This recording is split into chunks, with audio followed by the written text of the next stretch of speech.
Alright folks, welcome back to another thrilling episode of Stranger Things Next Door. I'm your host, and tonight we've got a story that's going to leave you on the edge of your seat. Think something crazy happens in your neighborhood? You're about to hear one that will make your head spin. Stick around for this wild tale. Hit that subscribe button if you haven't already, because today is not just any day, it's the day we talk about the night my neighbor tried claiming my house as his own. It was a typical Friday evening when everything changed. I was 15 and had just finished playing some video games before heading to bed around 10:30 p.m. The silence of the night was interrupted by the sudden ring of our doorbell at 11 p.m. You might think it's odd, but you wouldn't believe what happened next. I heard the bell ringing from my bedroom and froze for a moment. Who on earth would be ringing someone's doorbell so late? I began to walk downstairs, half expecting some kind of prank or maybe even an emergency. But as I got halfway down the stairs, common sense kicked in.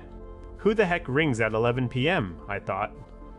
So, instead of rushing down, I quietly retreated back upstairs and stood in the hallway listening for any signs of trouble. Sure enough, exactly 1 minute later, it rang again, this time twice as hard. My parents were already tucked into bed but were woken up by the noise. They exchanged a puzzled glance with me when they saw my concerned look.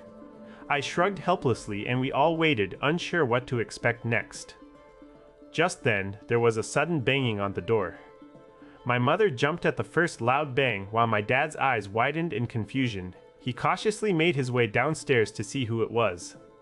From upstairs, I could hear him whispering something like, "Hey, what do you need?" Then came an explosion of noise. A full-blown scream from our neighbor claiming that this house belonged to him and we had stolen it from him.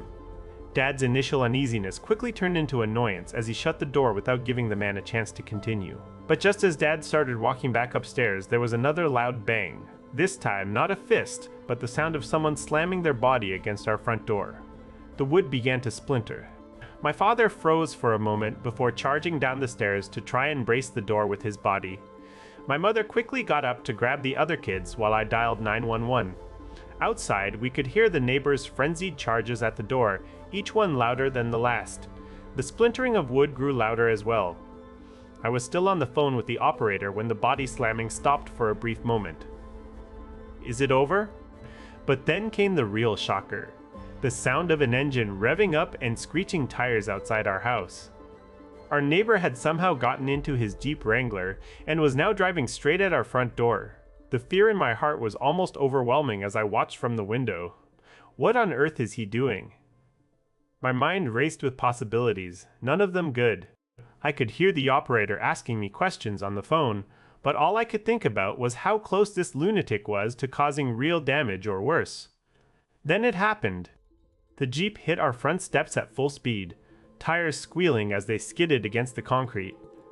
The impact sent a wave of shock through my body as I watched from inside. For a split second, everything froze before the car lurched back into reverse and sped away down the street. I stayed on the phone with 911 for another minute, watching nervously until police cars arrived and took our neighbor away in handcuffs. By then, my parents had gathered everyone safely upstairs while I kept talking to the operator, explaining what happened step by step.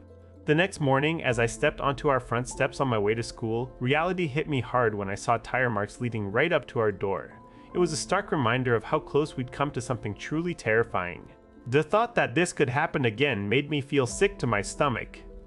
Can you imagine the fear and confusion we felt during those moments? My parents were trying their best to keep everything calm for us kids, but it wasn't easy. And here I am, telling this story now, still a bit shaken by what happened back then. But through all of it, there was one thing that kept me grounded, my family's resolve and the quick action of the authorities. It's moments like these that remind us how unpredictable life can be sometimes. We might think we're safe in our homes, but this story is a stark reminder of why we need to stay alert and prepared for anything. So, here's to hoping that no one else has to experience something as crazy as what happened at my house that night. And if you ever find yourself in a similar situation, remember, always call for help immediately and try your best to keep calm until the authorities arrive. Thanks for joining me today on Stranger Things Next Door.